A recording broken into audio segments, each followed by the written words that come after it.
பரமேஸ்வரியே போற்றி. மேல்மலையனூர் அங்காள பரமேஸ்வரி அம்மன் கோவில் பல நூற்றாண்டுகளின் வரலாற்றை தன்னுள் கொண்டுள்ளது. இது சக்தி தலங்களில் மிகவும் முக்கியமானது. மேல்மலையனூர் அங்காளம்மன் தல வரலாறு. பரமபதமாகிய கைலாயத்தில் ஒரு நாள் பெரும் அதிசய சம்பவம் நிகழ்ந்தது.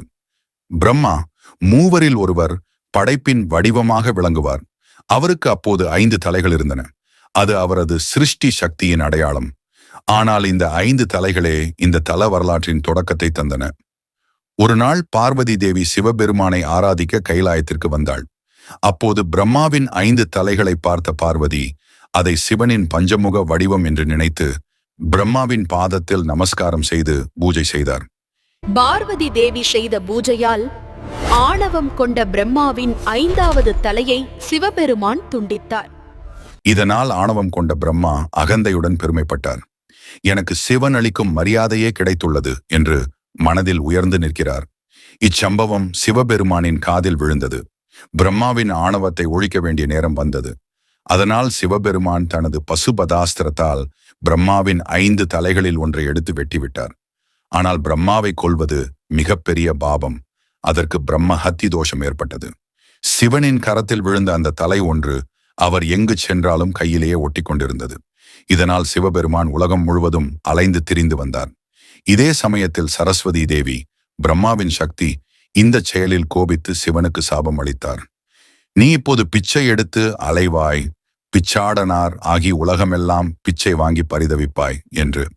அந்த சாபத்தை ஏற்ற சிவன் பிச்சாடனார் என்ற வடிவில் கையில் ஒட்டி கொண்டிருந்த பிரம்மனின் தலைக்கிண்ணத்துடன் எல்லா உலகங்களிலும் சென்று அலைந்தார். எங்கு சென்றாலும் அந்த கபாலம் நிரம்பவில்லை.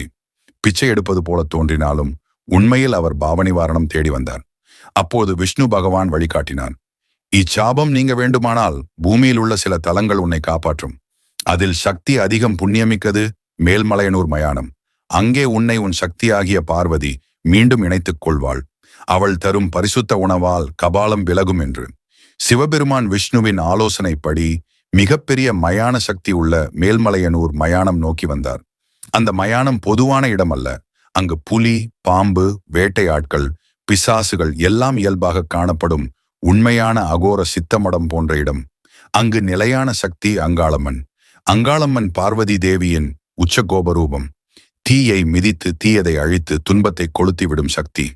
அங்காளம்மன் சிவன் வருவதை உணர்ந்து மயானத்தில் விஸ்வரூபம் எடுத்து சிவனை எதிர்கொண்டார். சிவன் பிச்சாடனராய் இருந்தாலும் இது தெய்வீக இணைவு. அங்காளம்மன் அந்த நேரத்தில் உயர்ந்த ஆண்டாள். அன்னம் போல சுவையாக உணவை செய்து தரையில் பரப்பினார். அவள் சமைத்த உணவின் தெய்வீக வாசனை மயானத்தை முழுவதுமாக நிரப்பியது. இந்த உணவை கண்ட கையில் ஒட்டியிருந்த கபாலம் உண்ண கீழே இறங்கியது.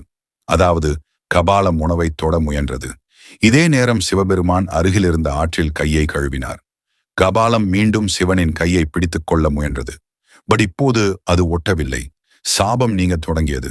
அதே நேரத்தில் அங்காளம்மன் அதீத ஆக்ரோஷத்தில் கீழே விழுந்திருந்த அந்த பிரம்மகபாலத்தை தனது அண்ட சக்தியால் மிதித்து நசுக்கி அழித்தார்.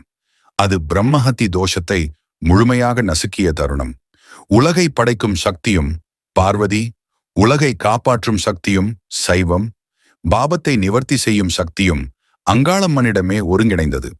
அங்காளம்மனின் செயலால் சிவனின் தோஷம் முழுவதுமாக நீங்கி பிச்சாடனார் ரூபம் முடிந்தது. சிவன் அம்மனை போற்றி வணங்கி, நீ செய்யும் இந்த அருள் பாராட்டத்தக்கது. இனி இந்த மயானம் சக்தியின் தலமாகும். இது உலகிலேயே கோபசக்தி தனியும் இடமாக விளங்கும் என்று வரம் வழங்கினார். அந்த நாளிலிருந்து மேல்மலையனூர் அங்காளம்மன் தலம் சக்தி முதல் மயான சக்தி வரை எல்லா ரூபங்களும் தரும் திருத்தலமானது. இங்கே தீ மிதித்தல், தரையில் விழுந்த உணவு, பிச்சாடனார் ரூபம், கபால நாசம் எல்லாம் சின்னங்கள் மட்டுமல்ல, பாவம் அழியும், கர்மம் துணியும், தோஷங்கள் கரையும் தலம் என உலகம் முழுவதும் அறியப்பட்ட புனித இடமாக உயர்ந்தது.